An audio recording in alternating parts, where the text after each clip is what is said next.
Today we are working with the LG fridge, and the issue that dispenser cup doesn't work, and it doesn't work because of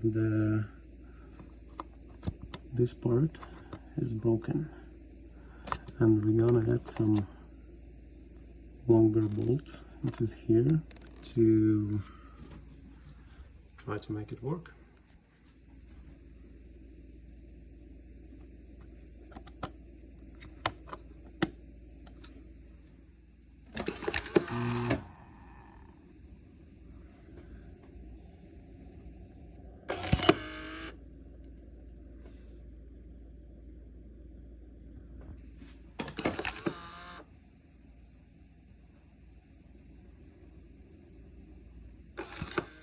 Okay, the dispenser fixed because of this small part that's holding the motor that was break, and after adding the extra screw, so the cup is working now.